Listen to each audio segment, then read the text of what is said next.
Hi everyone, my name is Natalie. Today I wanted to do my very overdue spring wrap-up. Let's get through the books. I have kind of divided them into categories with nonfiction, fiction, some rereads, some children's books, and some picture books in the end.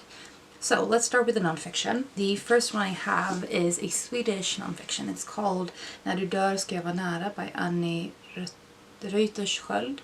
This is a memoir of the author's mother who has dementia, and she's kind of chronicling the worsening condition of the mother as she's losing her memory and as her personality changes in connection with that. Because of her memory changing, her personality changes. And so this book is both talking about what memory does for humans, for humanity, what that means as a human being to have memory, and how much of us that is shaped with those memories, and sort of the repercussions of an illness like dementia.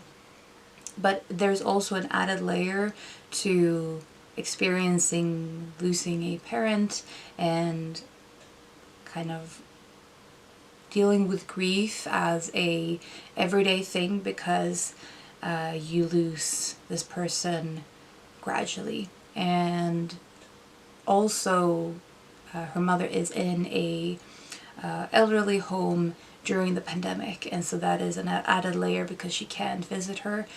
And so I found this to be very interesting. I've been very much looking to, I feel like this year I've had sort of an unintentional theme of memory and archives and family history, both in my reading and in my movie watching. And it's kind of, I think, shaped by my personal interests of somehow archiving my family history. And so I've been really drawn to those kind of stories, and both in movies and in books. This book had me really inspired in terms of thinking about memory and archive and like physical objects that have been passed down through generations, especially in conflicts. And I mentioned that the personality change, especially because she didn't have a great relationship with her mother when she was growing up, and her mother almost became a person she liked more when she lost her memory, because she became more gentle. And found that to be a very interesting angle, that the dementia didn't necessarily mean a loss only, but that it also allowed her the space and a place to get closer to her mother before she died. So I found this to be really interesting. I didn't love everything about it, but I feel like it sparked a lot of thought, which has been very helpful in kind of exploring these themes. Then I read 2 books for Springathon this year, and one of them was The Living Mountain by Nan Shepherd. I read this with Lindy. I will put a link to her channel in the description. This was a fantastic reading experience, both the book itself, which was absolutely magnificent. I had heard a lot about this book through other nature writers. I've been reading nature writing, especially British nature writing, for the last few years, and Nan Shepherd is kind of a legend in the genre. So I'd come across this book in many different ways, and this author. But I've also been recommended this book by several people who know my taste and just generally seen it around, and they were not kidding. It is exquisitely written, and there's so much nuance, so much detail. And one of the things I absolutely love about this is the sensory descriptions, the way she talks about the mountain in terms of senses, in terms of smell, of touch, of sound, really, really worked for me and kind of got under my skin in a really nice way. And another added layer to my reading experience was discussing this with Lindy, and we shared some stories that kind of came up to the surface as we were reading this book. It kind of really sparked a lot of memories that had anything to do with nature. And so I feel like this was kind of a very special reading experience, reading this with Lindy. Nan Shepherd is exploring the Cairngorm Mountains, if I remember correctly. And so she's just talking about these mountains from different angles as she's been climbing them for years.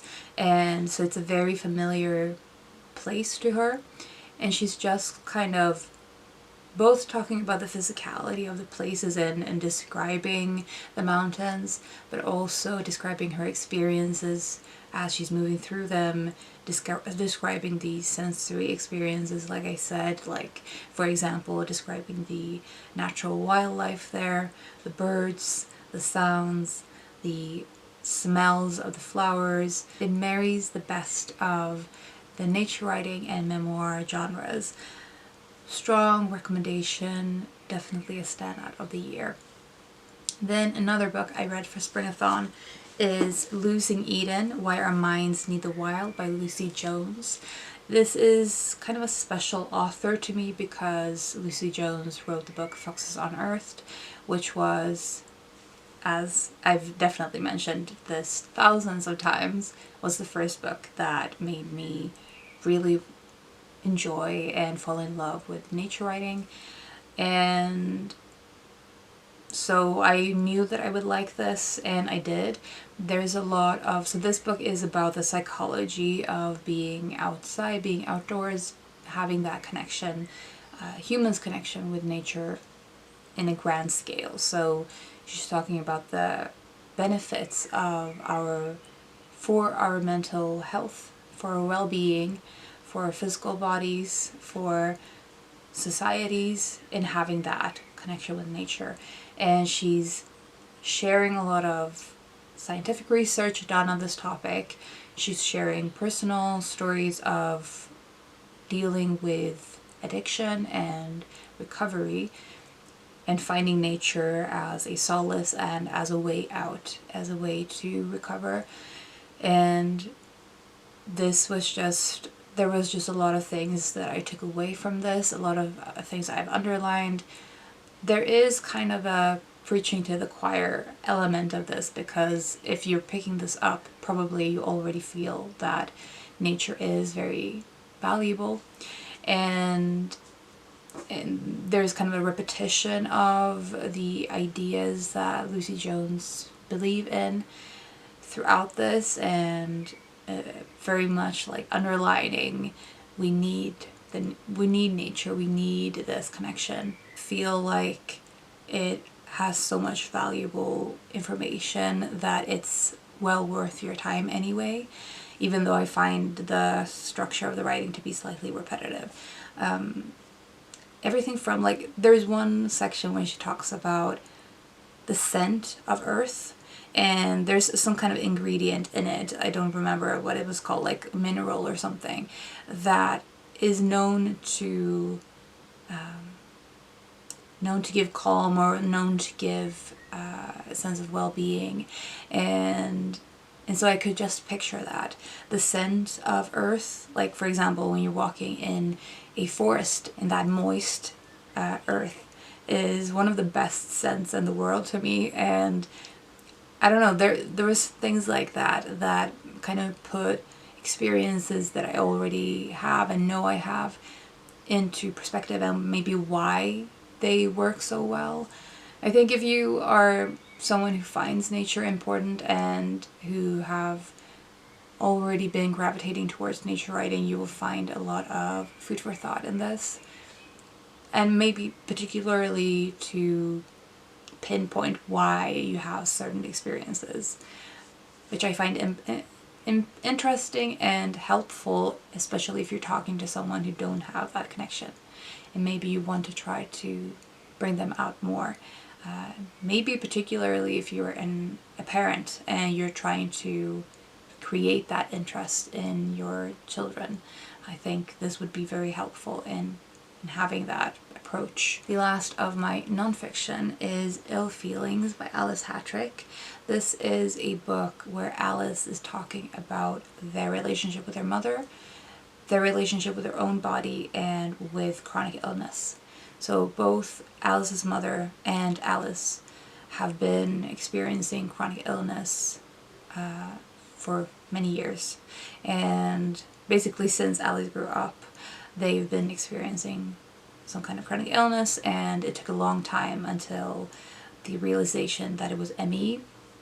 And so this book is talking about chronic illness, kind of a history of it, and of research regarding it, especially ME. It's talking about diagnosis and the idea of a cure, the idea of pain, of physical bodies, of physical health and disability. I really like this kind of reflective writing, especially I really appreciated the theme of chronic illness, and it's something I've been trying to read more on, as I've realized that there's a lot of overlap in experiences of chronic illness and of anxiety, and I find reading on anxiety to be sometimes too close to home. It can sometimes trigger me, and so I try to avoid this immediate reading, but I found that reading on chronic illness is very helpful for me in understanding myself, but also in kind of being more critical of the way the society is built on ableism. They're talking about confronting pain and learning to live with it, learning the boundaries that it creates, learning to reevaluate energy and how to use it. They're talking about diagnosis and bad experiences with doctors, with diagnosis in particular is very much a fraught subject, and understandably so. There's so much misconceptions regarding chronic illness. I thought this was really, really interesting. Fitzgeraldo's nonfiction tends to be a very high quality, and I would definitely say that this is that. Then we have the fiction that I read in the last few months. So first we have Lmagat by Elin Willows. I've read this author's both previous books and really, really liked them. I really like this one as well. It kind of reminded me of Vigdis Hjort's book, The Post Office. I don't remember the title at the moment, but it really reminded me of that in the exploring of grief. So this book is talking about a woman whose partner has died, and she is exploring that grief, and in particular the thing that really shapes her grief is that their relationship have been very private. They've not really been talking about this relationship with their friends, with family. They've sort of had it under the radar because of various reasons. They're in a relationship, but they haven't made it official, is the easiest way to put it. And because of that, it's harder for her to really proclaim that she's grieving, because she feels like she's not allowed to grieve openly for him. So I found this to be very, very honest, authentic. I love Elin Willow's writing. I feel like she gets under the skin of human experiences and human emotions so well. There's the sense of loneliness, both through not having him in her life anymore, realizing that that is permanent, and also experiencing these things without having anyone to really talk about through these emotions with. So she's very much in a kind of isolated situation, and the ups and downs of grieving and coming to terms with it is, as I said, very much authentically portrayed here. A strong recommendation, really beautiful. Next we have Breasts and Eggs by Miyako Kawakami, translated by Sambet and David Boyd. This is a book about a woman who wants to become a mother. it's not just that. So it's divided in two parts. The first part is about the narrator's sister and the sister's relationship with her daughter, which is very fraught at the moment. And there's reasons for that, but they are they have an ongoing conflict, and they visit the narrator for a few days, and that is sort of the crux of the first part of this book. And the other part is the narrator some years later realizing that she wants to have a child. She doesn't have a partner. She doesn't say that she's asexual, but she says it through the words that she's saying, so she doesn't use the term. That, as an added layer to wanting to have a child on her own, I found to be so refreshing to see. And I've never heard this character being described as ace, and I assume that that is because not as many ace readers have read this book, and maybe it's not something that you pick up on if you don't have that as a particular perspective that is very much in the forefront of your mind, which it is for me, especially in the last, since I read Ace by Angela Chen last year. I've definitely been having it very much actively in my mind when I'm consuming media. And so, as I said, that it was a very big reason why I enjoyed this book so much, because it felt important to me that this kind of experience is portrayed, that deciding to have a child doesn't have to be connected to sex, and that she has made this decision on her own, and this is exploring sort of the ins and outs of that decision, the difficulty in getting there, and also the reactions of the people around her. And the first part and the second part is connected through the theme of motherhood, because of course the first part, talking about the sister's relationship with her daughter, kind of shapes, I think, the conversation regarding motherhood. Another theme of this book is writing and sort of having the words to describe your experiences, your thoughts, to be able to convey what you think and what you feel. And definitely a theme that I enjoyed because the narrator is a writer. And in the first part she's sort of struggling to write, and in the second part she's already published a book that had quite a good reception, but she's struggling to write her second book. And yeah, I really liked the theme of language and of having a voice. And so I would say that this one I enjoyed as I was reading it, but I think I might even have enjoyed it more as I left it, as I was thinking back on it. I read this with Oliver. I'll put a link to him in the description. And I think we had good conversations about it. But I would say that what really stuck with me was, as I said, the whole decision on becoming a mother and what that meant for her specifically, as an individual rather than as a couple. The next one I think is one of my favorite fiction books of the year so far.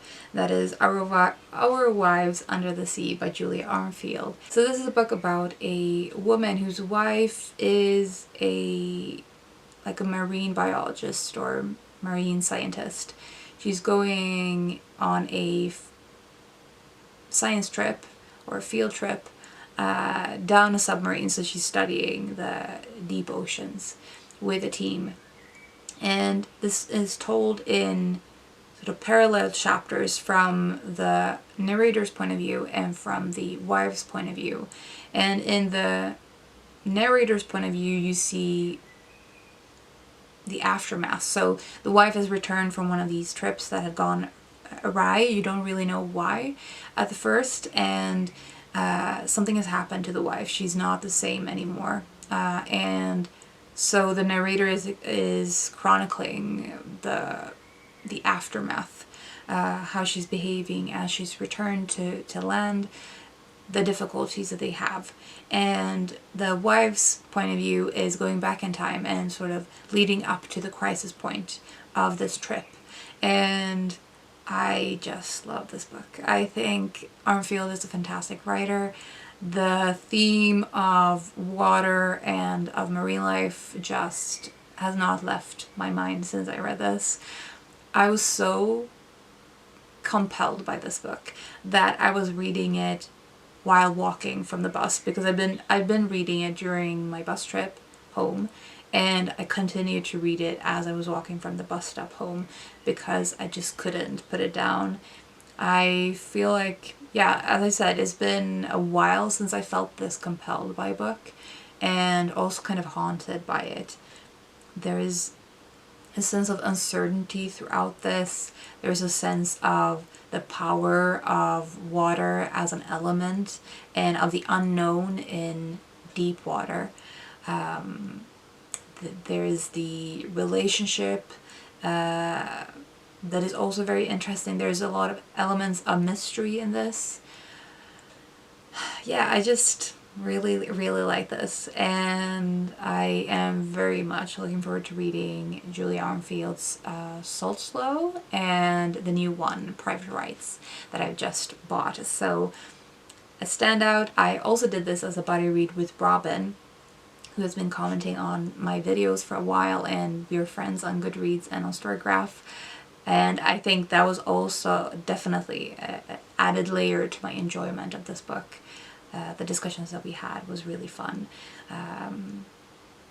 and made this a special reading experience. Next we have one of the Booker International of the Year, What I'd Rather Not Think About by Gente Postuma, and translated by Sarah Timmer Harvey. This is a book about a woman whose twin brother dies, and again we have the theme of grief.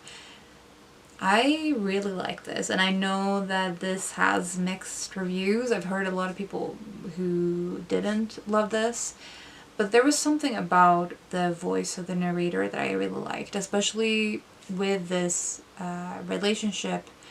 The twins have had quite different experiences growing up that really shapes the way that the narrator is living her life later on, and shapes her relationships, especially with her brother.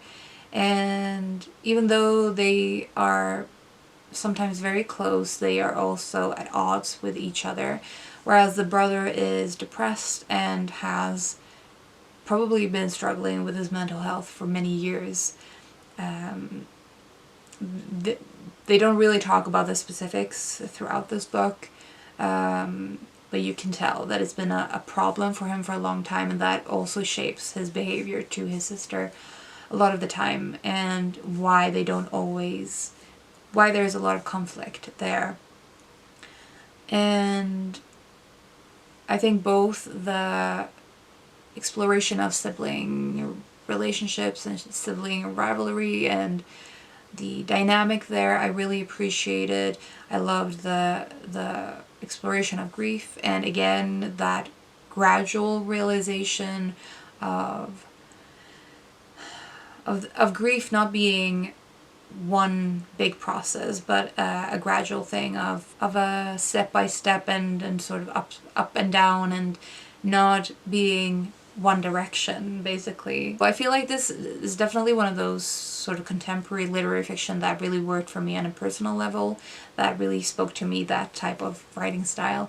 It's kind of stream of consciousness, very sparse, fragmentary, that sometimes works for me, sometimes don't, but this was an example of when it works. And yeah, I liked it. So there's that. So next we have Spring by Ali Smith. I have been buddy reading this quartet with Oliver and Amelia. I will put links to Amelia as well in the description. And it's been really fun to buddy read these books with them, because we've had very different experiences to all of the books so far. I like this one the least in the quartet so far. I like the character dynamics of winter the most. I like the political commentary of autumn the most, and this one kind of fell short on both the commentary and the characters for me. I feel in particular that this felt very rushed and badly structured. So in the beginning we're kind of following a certain set of characters, and then in the middle or way into the book we suddenly shift perspective, and it doesn't feel like those two stories really come together until very late into the book. And I just didn't really buy the way that it all came together. It felt very rushed and disorganized in a not intentional way. The things I liked about the commentary especially had to do with surveillance and how that is connected with digital world and the ways that that can be done through the way we live our lives on social media and all of those things. So I liked parts of the commentary. I've definitely underlined things in this. But the whole road trip thing in this book, the character, I just don't feel like much of the story stuck with me, and I also didn't really like the way, like I said, it all came together. The last of the fiction I have is Weasels in the Attic by Hiroko Oyamada, I think. I will put more information in the description because I borrowed my copy from the library. And I read this again with Lindy. We had fantastic discussions on it. It's a very short book. It's basically a novella. And it's weird in the best ways. We had a lot of discussions on what different things meant, and I think I wouldn't have enjoyed this one nearly as much if I had read it on my own. But this one is kind of a book about parenthood and marriage. And so in the beginning we were introduced to a character whose friend's friend is getting married, I think. And then in the second story, so it's told in parts. In the second part, the narrator's friend is getting married, and in the last part, the narrator's friend's friend has a newborn child. I think that was or it's the narrator's friend's child anyway. So it's basically these three men who know each other, the narrator and his friend, and then the other friend, kind of come to know each other through the first story, and then we follow these three characters and their own wives, and later on the newborn child. But the theme of parenthood is really interesting because it's more centered around the father figures than the mothers. It's the narrator has been trying to have a child with his wife for a long time, and I think that is an important thread throughout all of the parts. And there's a lot of talk about finding a mate, finding a wife, and how that is kind of shaped by wanting to have a family, wanting to have a child. The title, Weasels in the Attic, is there are literal weasels, and there's several things in these parts that hint at a feralness in the characters, in an edge of discomfort, of almost like a subtle horror throughout the book, which I found really interesting, and something that reminded me of the book I read last year. I'll put a picture of it on the screen. But that is something that I specifically associate with Japanese horror or Japanese literature, that edge of almost the supernatural element and of discomfort, of something right beneath the surface. I don't know how to describe this one, to be honest with you. It's a weird one, but I am very interested to read more from this author. Then briefly, I wanted to mention 2 children's books that I've read recently. So one of them is Lotta på Bråkmakargatan by Astrid Lindgren. This is one of the few Astrid Lindgren books that I haven't read so far, and I'm trying to sort of fill in the gaps in my reading of her. This one, I love the characters already because the movie adaptations are some of my favorite Swedish films. It's about 3 kids growing up on, I think it's called Rascal Street in English, and they're just up to random adventures in their neighborhood. It's very much like slice of life. There's nothing groundbreaking, no high stakes really, aside from obviously with a child's perspective, they might feel like it's high stake, but there's no big conflict in these stories. And I love these characters already. Really enjoyed this book, especially as I was listening to it on audio, narrated by Astrid Lindgren herself, which she did, I think, for all of her books, or most of her books. It's very much a comfort read for me. So I read that one. And then another book that I was kind of trying to fill in the gaps was When We Were Very Young by A. Milne, which is kind of his children's poetry thing that I think introduced Winnie the Pooh as a character before the Winnie the Pooh books. And again, I already enjoy A. Milne's writing. I think his humor writing is fun. His rhyme and sort of play with language is fun. And this was no exception. I really enjoyed it. I enjoy the silliness of it. There's not a lot of like substance in this. It's children's poetry, so it's mostly play with words, play with imagery, all of the things that I'm already familiar with him through the Winnie the Pooh stories, but with less of a overall structure. And again, I listened to this on audio, narrated by the same person who narrates the Winnie the Pooh books and Christopher Milne's books, that I would strongly recommend this particular narrator. He's wonderful and clearly love A. Milne's writing as much as I do. So definitely a good way to go if you are interested in these books. Then we have a few rereads. So I read Angong Shanda by Sofia Eli, and I don't know how to describe this because it's kind of a fiction non-fiction genre blend.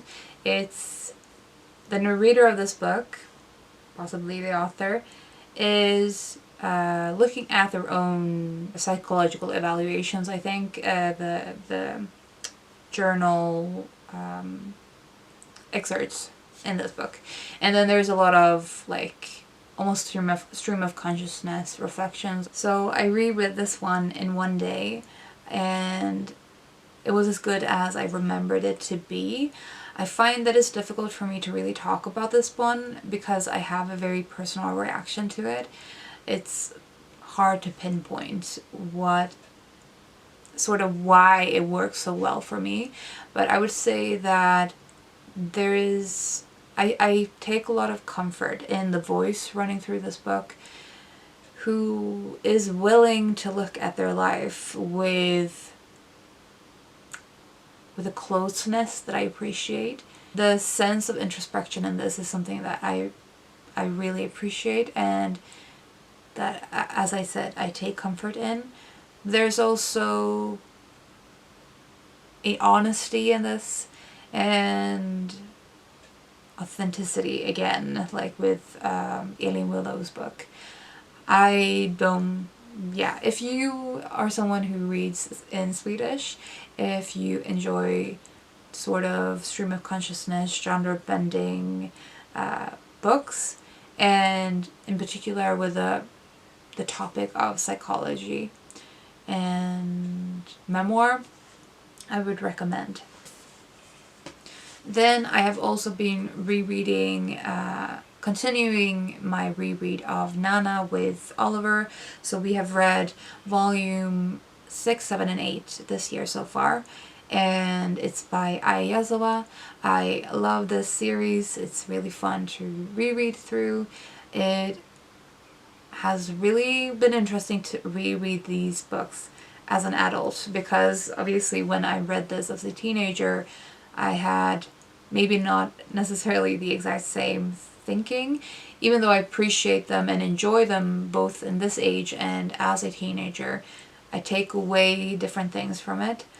I particularly like the portrayal of the two nanas relationship and how they're navigating the boundaries of their friendship and what they can expect from each other as friends, not as lovers.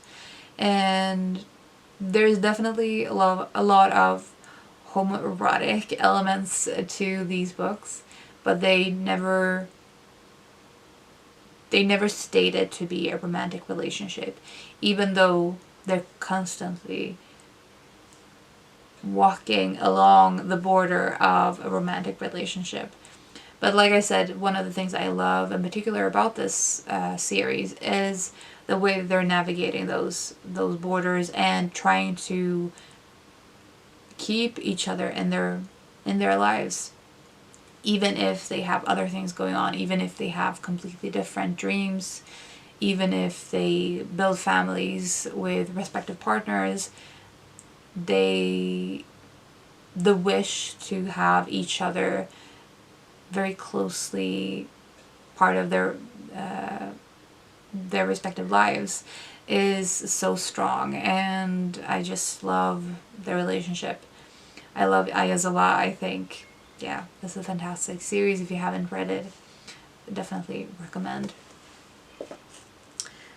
Okay, so then last up, I have some picture books. I don't have all of them with me. I've borrowed several from the library. I've been kind of wanting to find my type of picture books. I've been exploring different authors, different illustrators, and looking for things that I want to add to my own collection. So two of them I have bought. We have The Immortal Jellyfish by Tsang Miao. And I'm not really going to talk much about what these are about because it's been a while, but this is about jellyfish and about storytelling and family connection. Wonderful illustrations. And then the other one I have in my collection now is Mushroom Rain by Laura K. Zimmerman, illustrated by Jamie Green. Jamie Green is definitely one of my favorite illustrators. And this one is nonfiction. The other one was fiction. But obviously a book on fungi is going to be my kind of thing. And it has information that is probably helpful even for an adult if you are interested in the topic. Let's see if I can find, this is amazing.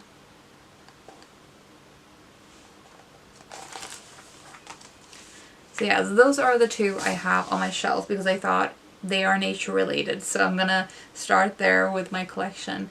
But I also have been reading, let's see, What Will You Dream of Tonight, which was really beautiful, and in particular I really like the story of it and sort of the sense of imagination and trying to really encourage dreaming and imagination in kids. I feel like was the purpose of the book, which I really liked.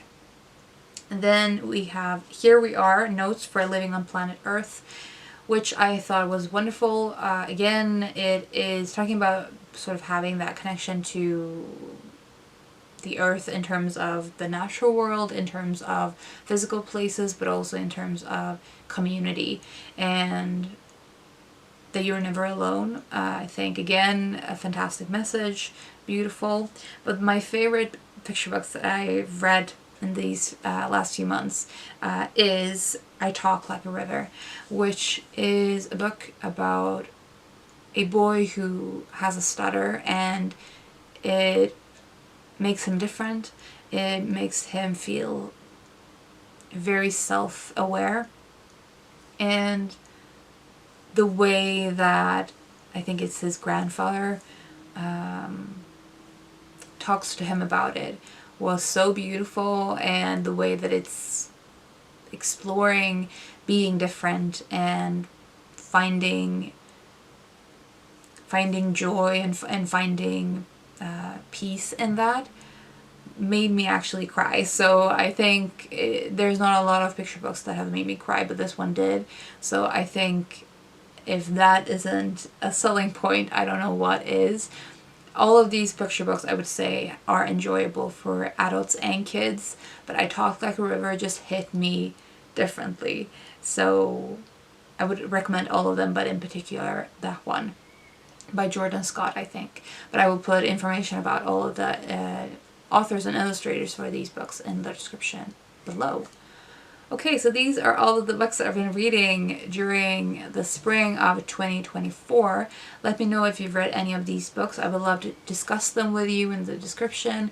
If you have any recommendations to me based on these books, especially if they're picture books, would be very much open for that and would be very grateful for any tips. I hope you have had a good spring and good start to your summer. Let me know what you're currently reading. I would love to know what you're up to. And yeah, hopefully it will not be too long until I see you again. I hope you take care until then, and I will talk to you soon, hopefully. Bye.